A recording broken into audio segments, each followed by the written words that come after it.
在美中关税战升温后，中文舆论场再次热闹了起来，各种抛售美债的论调甚嚣尘上，标题一个比一个吓人，什么北京释放金融核弹，川普跪求中国手下留情，还有人煞有介事地分析，只要中国卖出全部美债，美国金融系统立刻崩盘。但短暂的热血沸腾之后，现实狠狠打了所有人的脸。真实的世界不是微博热搜，不是知乎话术，更不是什么你不下牌桌就轮不到我翻脸的热血漫画。中国想抛美债吗？当然想，但他根本不敢。先说最根本的一点，中国持有的美债份额实在太小，根本掀不起大风浪。美国国债市场是全世界最大、最具流动性的债券市场之一。根据美国财政部2025年1月的数据，美国国债总规模高达36.22万亿美元，而外国投资者合计只持有其中的 25.4%， 其中日本持有 1.0793 万亿美元，位列第一，中国大陆持有7608亿美元，仅排名第二。中国所持美债在整体市场中仅占 2.1%， 也就是说，就算北京真的把手中全部美债在某一刻一股脑扔到市场上，带来的也不过是短期的市场波动，最多让收益率小幅上升，让华尔街有点紧张。但要说引发美国金融系统崩盘，那纯粹是给自己打鸡血的幻想。而且这个动作还可能直接砸到中国自己。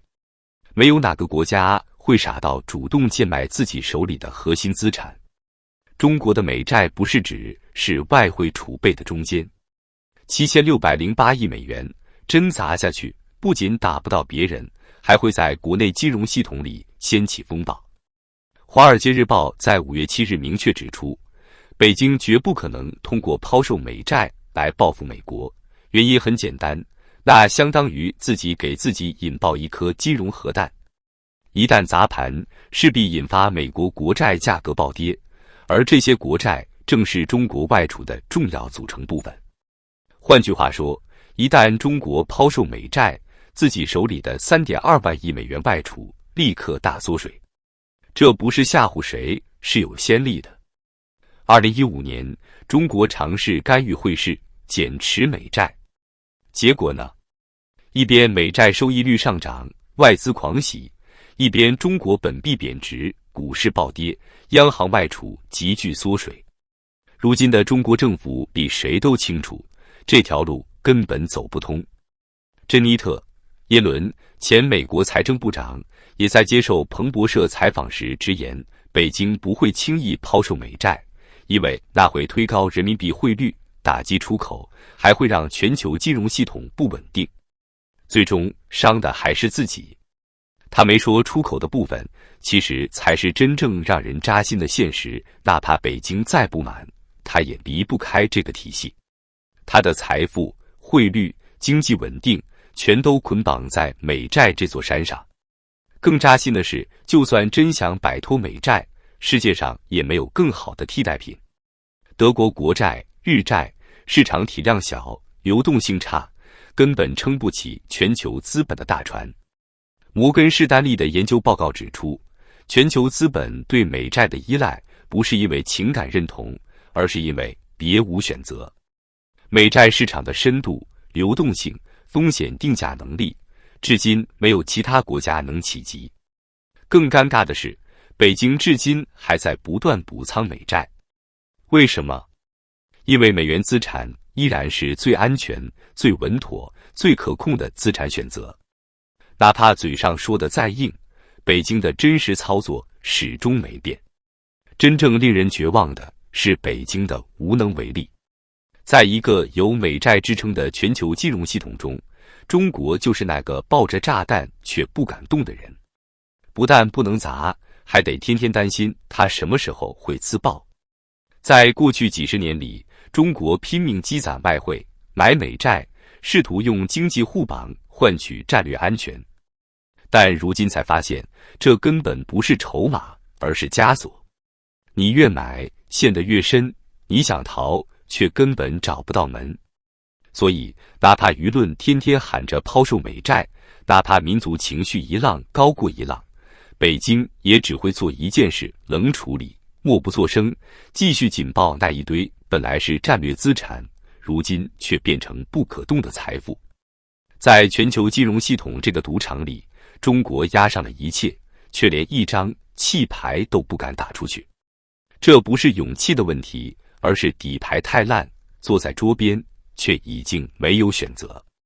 过去几十年，中国一直在强调金融要服务实体经济，可讽刺的是，中国经济的命门却死死地握在了美国的手里，美元手里。北京嘴上喊去美元化，行动上却越陷越深，越挣扎越依赖，最终走进一条没有回头路的金融死胡同。北京现在已经不是不想脱钩，而是根本脱不了。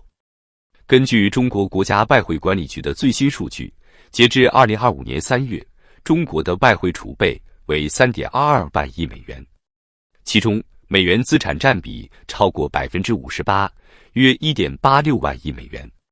这些美元储备不仅无法轻易变现，更成为北京自身金融安全的最大枷锁。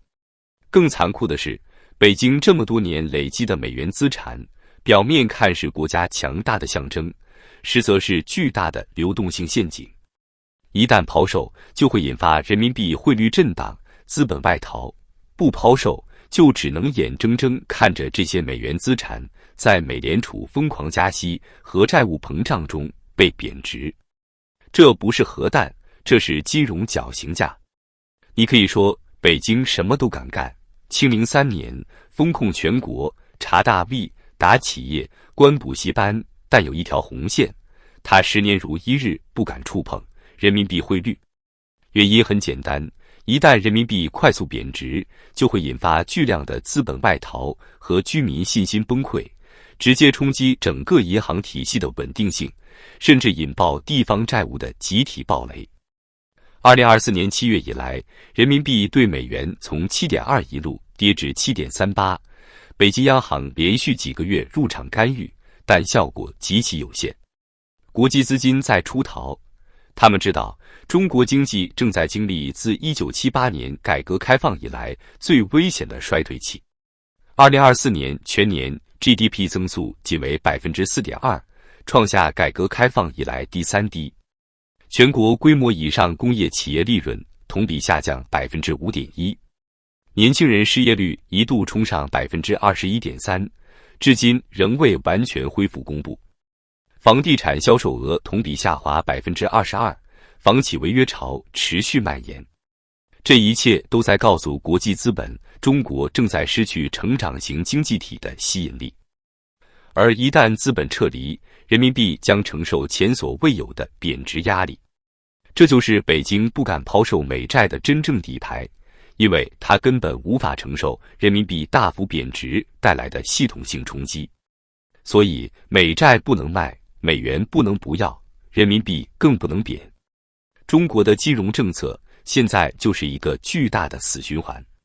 再看一组触目惊心的数据：2024年，中国的对外净投资收益约为150亿美元，而美国同期从中国吸收的净利息收入高达950亿美元。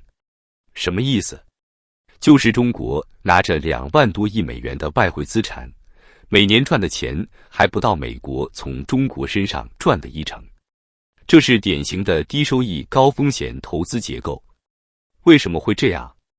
因为中国的外汇大多被投入了美债、美元存款、机构投资工具等安全资产，它们安全，但收益极低，且常年跑不过通胀。而与此同时，美国却用这些钱来刺激自己的经济，用来限制中国科技，用来制裁中国高官，用来援助台海、南海和东南亚国家的抗中联盟。你以为中国在持有美债，但其实是美国在持有中国的钱。很多人都说，中国的经济政策越来越像计划经济，越来越脱离市场规律。但其实问题比这更严重，北京根本不懂现代金融，或者说他完全误解了美元霸权的运行逻辑。比如，他以为拥有美元资产就等于安全，却没意识到没有话语权的美元资产是人家随时可以冻结、查封、贬值的待宰羔羊。2022年俄乌战争爆发后，美国冻结了俄罗斯央行约3000亿美元的外汇储备。这一招杀鸡儆猴，让北京如坐针毡。可是即便如此，它还是没法真正脱钩，因为中国几十年来的外贸模式都是出口换美元，美元买美债，这是一个链条，一旦断裂，整个经济体系都会失去支撑点。而现在链条还在，但越来越多的美元正在被电子围栏所限制。你可以持有美元，但你不能自由支配；你可以赚取利息，但你不能保证本金安全。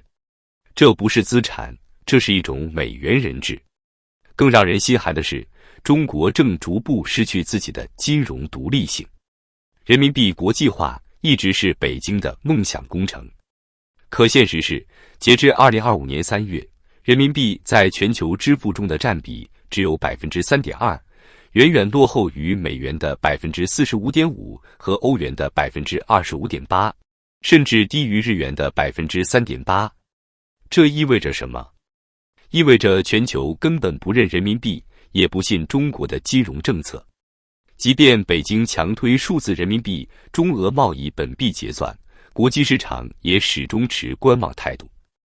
毕竟谁都看得出来，北京对资本市场没有信任，对企业没有保护，对规则没有敬畏。更糟的是，它随时可能对资本外流做出断然封锁。于是，人民币成了国内专用货币，出了国门就是二等币种。这不仅是金融上的失败，更是国家信用体系的崩塌。北京当然知道自己被美元套住了，但他已经没有力气反抗。他所能做的，只是苦苦维系现有的局面，不让绞索收紧太快。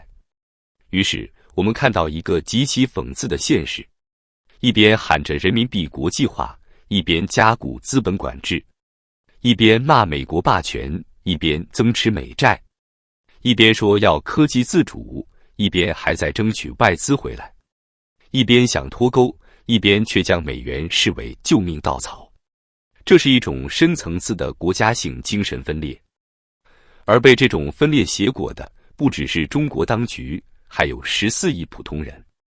他们挣扎着买房、还贷、找工作，做着努力就会有回报的梦，却不知道他们的工资、养老金、企业利润背后都绑着那根看不见的美元链条。